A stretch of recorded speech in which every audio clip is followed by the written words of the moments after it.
This evening, guys, I'm here with the Weller Foolproof. It is a Sazerac Kansas Select Barrel Select, just so you know, and 57% alcohol by volume. I think they're all proof the same. And I gave just shy of $200 for it. It is, without a doubt, the most expensive bottle of bourbon I've ever purchased. I have had other expensive bourbons other people have purchased. Excuse me. I had some pasta for dinner. Suddenly it's deciding to talk to me. Anyway, not much else to say. It's a Weller product. Distilled, aged, and bottled by Buffalo Trace. There is no age statement on it. William Weller developed his original bourbon recipe with wheat rather than rye, giving his bourbon a softer and smoother taste.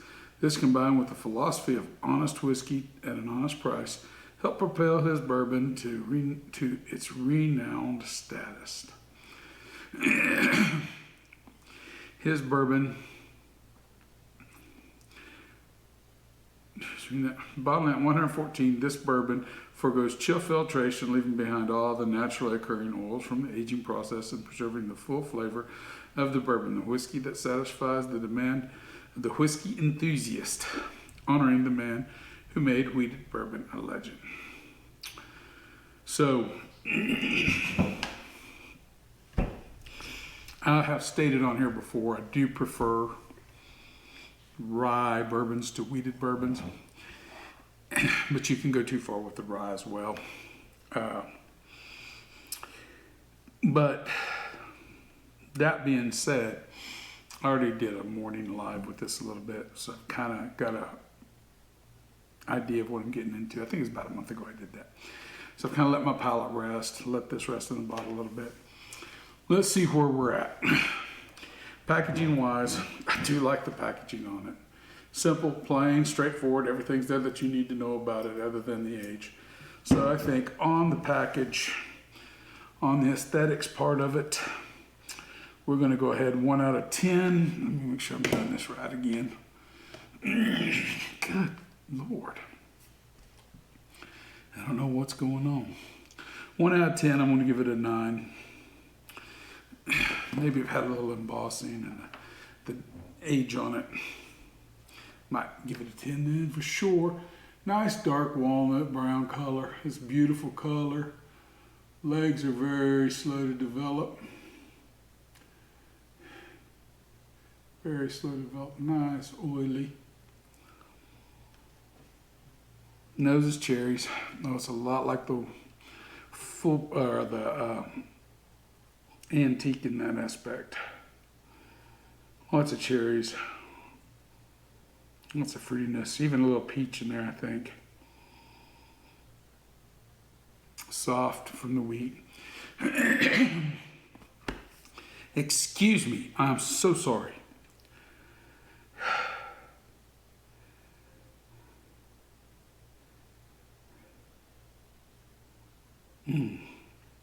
Has a rich caramel vanilla note.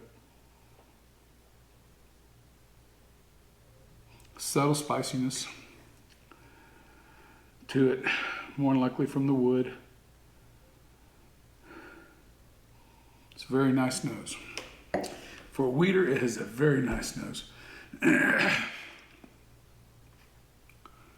don't know what I want to do. This is getting out of hand. We're going to pause for a minute. Let me clear my throat. Okay, I'm back. Hopefully everything's cleared now. Got a little drink of water. Hopefully everything's settled. It's strange. Nose I was on, like the nose. 1 out of 20. I'm giving the nose an 18. I really like the nose on it. Subtle, not overly. It's just a good solid bourbon nose with a lot of richness behind it. A lot of depth in the notes. Now we'll go in for the palate.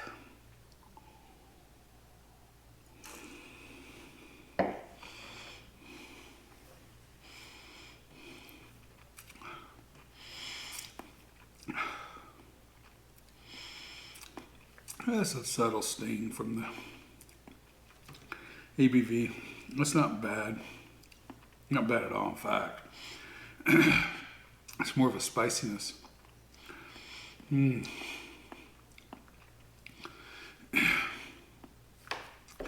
of a subtle pepper note with that sting, that spiciness. Still cherries galore. Still that vanilla, and it's an aged vanilla behind it. Rich, keeps coming through.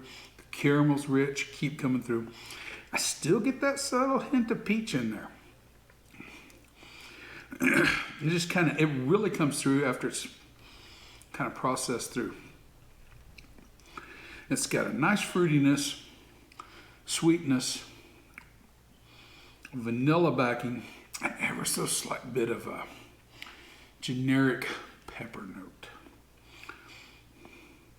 And just subtle. I'm not going to say cayenne, jalapeno, whatever. Just that little pepper sting note that you get. A slight, I don't know how to say it. Eat it peppers. Eat enough peppers, you'll know what I'm talking about. It's not necessarily vegetative. It's not what it is at all. It's just that kind of that pepper acidity note. Comes with it. We're going to go back for a second one.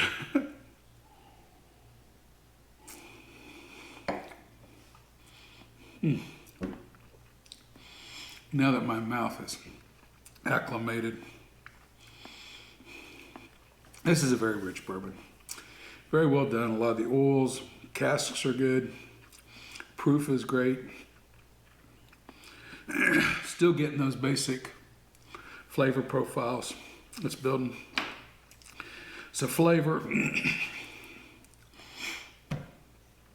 for me is going to be an 18 as well. I think it's really nice. 18 out of 20. Mouthfeel, that's going to drop off just a point. 17 out of 20 on the mouthfeel. It's nice, oily. It's coating. It's all there. But the mouthfeel feeds into the finish. And for me, the finish is not that long on this.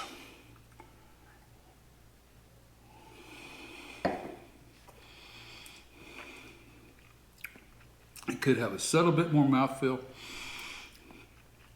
And the finish is shorter than I would expect it to be for as oily as it is. The finish I'm going to give a 16 to.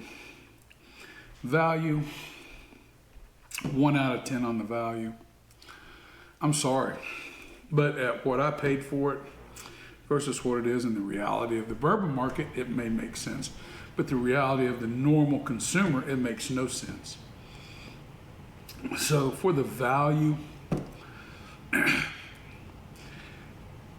I'm not a secondary market guy. So for the value, 1 out of 10, I'm going to give it a 6. Even though it's got all the flavors and everything, I think if we got this same package at a reasonable price, I think $90 to $100 is a reasonable price for this. I think anything over 100 is a little inflated. As great as it is, I just $100 or more is just, it's really, I will not buy another one for what I paid for it, but I had to try it once. And I'm glad I did, I enjoy it. So let's total up the score on the Weller Foolproof. 9 plus 18 is 18 plus 17 plus 16 plus 6 equals 84. So the Weller Foolproof comes in at an 84, which is a good score. It's a very good score. I think the price is the big thing holding it back. If I could give it a 10 out of 10 on the value on it, that'd bring it up to a 90, well not 94, it'd bring it up from 1.88. And maybe a little longer finish. I think this thing would soar into the 90s. But it's a great whiskey. It's a great whiskey. It's just a little overpriced, if the truth be known. But if you want to spend the money on this at that price and you want to buy it and try it, good Lord, you're made a good decision. It's worth it. I mean, it really is. But it's just, you got to want to spend that money for this. This is just not a idle purchase where I look at the shelf and go, oh, I think I'll take that one. That looks pretty good, and get it at that normal MSRP. You can't do that. That being said, I enjoy it. Everybody, have a wonderful evening, and remember, the spirit in the glass isn't running from you. Take your time, sip and enjoy it. You'll be better for it, as we all will. And if you can get you some Weller like this, especially if you can get it at MSRP, that's a great deal. It's good stuff. I'll talk to you guys later.